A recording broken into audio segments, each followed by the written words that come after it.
My name's David Shaw, Managing Director of HiFi Audio UK, and we're at the 2017 Windsor HiFi show, and we've got some of our range of products here, not all by any means. At the moment we're using our PS3 phono stage, which has got quite a lot going for it. Moving coil inputs, it's very quiet. Separate power supply.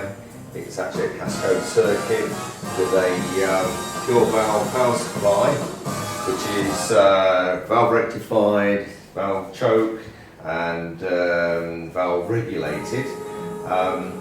And we're running through a passive preamplifier, which is also on our range through our flagship MB81 power amplifiers.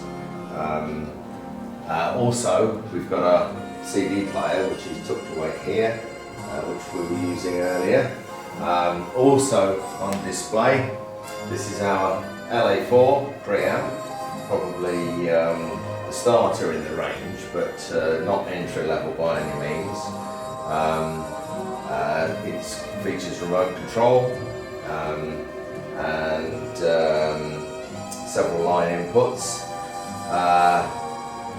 This is our 845 integrated amplifier, which uses the famous 845 tubes. And in fact, we got Amplifier of the Year with HiFi World for that. That's a beautiful amplifier, particularly for somebody who wants the 845 but without the huge power that they're capable of. So that's mainly Class A power. Also today we've got three of our popular speakers, and today we've got 3 loudspeakers from our range. We do several others which we haven't got room to bring everything. These are our made for valve floor standers, and this uses the Diapolito design. Very simple crossover, very high quality units, very dead cabinets, simple design, but very effective for valve amplifiers. So they like high efficiency? Are they high efficiency design? They're not extraordinary high efficiency. They are quite efficient, but the point is you're not losing a lot of quality in the crossover. Okay. Some loudspeakers have very complex crossovers. We believe that if the design of the unit is inherently good, as with these units, we normally use silk dome tweeter, which we think sounds smoother than a ribbon or a metal dome. There's 2 versions of this. There's a cheaper one which has got vinyl finish. This one is fully veneered. This has got slightly more sophisticated crossover, and also we use a rubber compound, sheets of rubber compound to keep the cabinet very dead. So very good performance from those with virtually all powers of valve amplifier.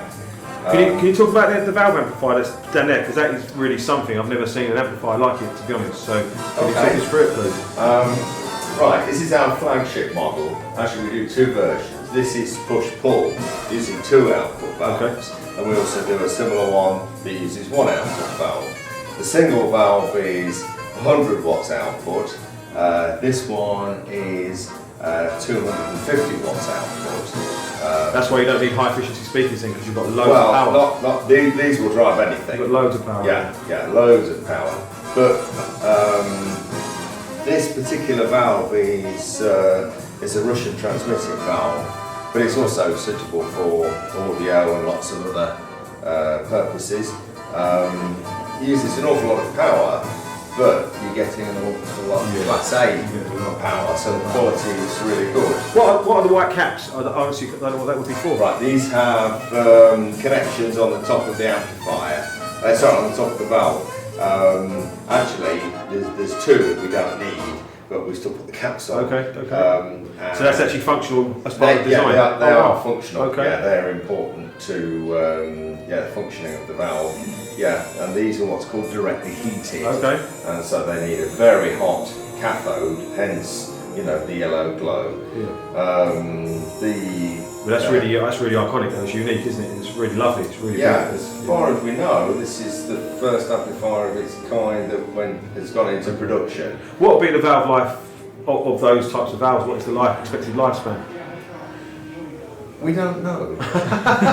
Well, none of them have ever run out. Well, no, because we've yet to replace one of these valves because they're very underrun. They're capable of an awful lot more power than we're using them for. So they're, in fact, if they were running anywhere near the limit, the anodes can glow orange, which of course they're not.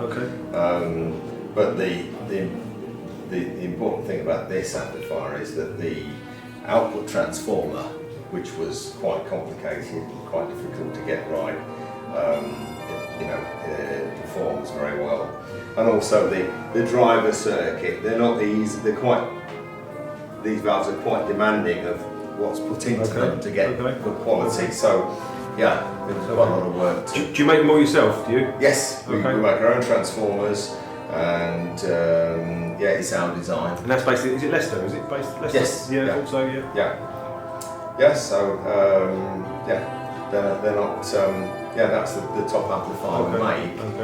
But of course not everybody needs high power, so there are alternatives as well. Yeah. Well, obviously I've had a nose around the room. I must say, I've looked at these a lot on photos and stuff like that, but actually seeing them in the flesh, they really are beautiful, really beautiful products. So I've got to say they are really lovely designs. I mean, we do a wide range of amplifiers. Our little EL84 amplifier here, which is 15 watts per channel. That's obviously at the other end of the scale, but that incorporates headphone socket, and so you can use it with headphones and speakers and switch them accordingly.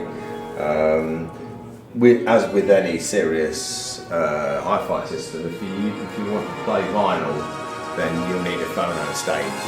But they can be this quite cheap solid state. Phono stage is available, or you can use one of our pure valve designs. Yeah. Perfect. Brilliant. Well, thanks very much for your time. Okay. That's brilliant. They look really lovely. Thank you.